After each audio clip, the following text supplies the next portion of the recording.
How's it going, YouTube? Got another video for you guys, and this one is going to be a hell build guide video.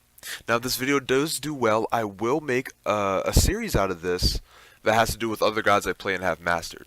But before we get started, I just want to show you some credentials. I currently have the number 2 Masters Hell in Joust with an 80-2 record. And so this video, I'm pretty much going to be showing you how I build her and why this works so well. So let's go ahead and get started.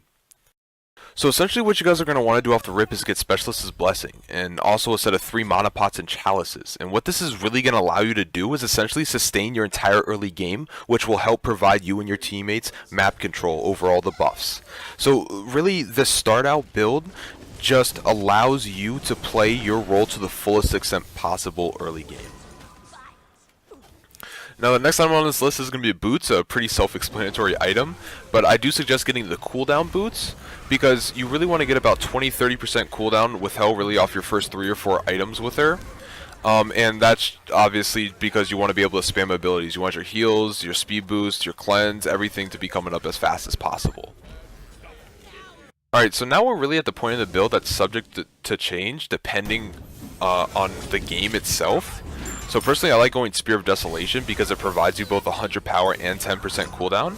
But if there's a healer, you're going to need to get Divine Rune instead for the anti-healing effect.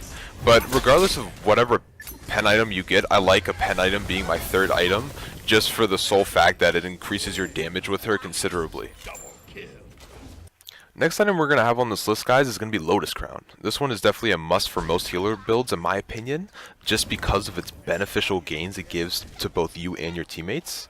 Now, I do like to build Hell more of a glass cannon style, but really not to the point of where I'm not building Lotus Crown. I think that's too squishy for me if I don't have Lotus Crown in the build. So I do like to build this item 3rd or 4th, really maybe even sooner depending on the team comp. If they're rocking like say double physical, I'll build this earlier on in the game, but most comps do tend to run double magical, so I tend to save this for more of a mid-game build.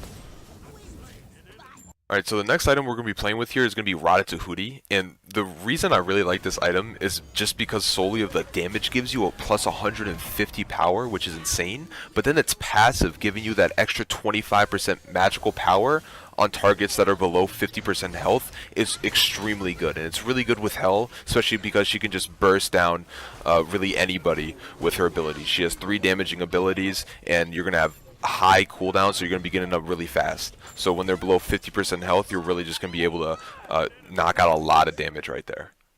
Alright, so the next item we're going to have is Shamans Ring, and I know what you're thinking. This is a really weird item to build on her, but really hear me out real quick. I really like this item for a few reasons.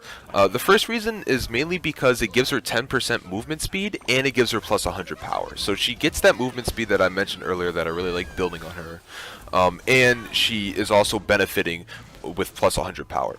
But I really like building it because of the second reason, and that is because it complements her passive. When you fully stack Shaman's Ring, you're getting plus 10% damage onto players. And her passive is, when the dark meter is full, you get plus 20% damage onto players.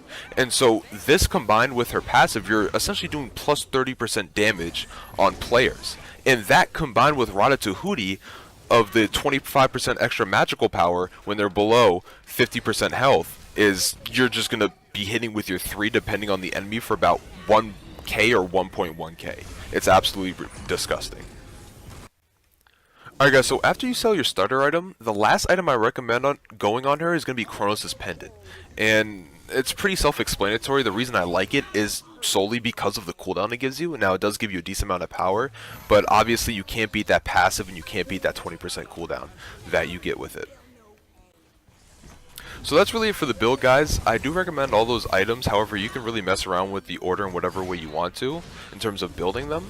I often do build Chronos Suspended right after Boots or after Divine Rune if they have a healer, because I won't get that 10% extra cooldown that I would normally from Spear of Desolation. But other than that, I really hope you guys enjoyed this video. If you have any other item suggestions or questions, please feel free to share them in the comment section. And as always, guys, have a good one. Peace out.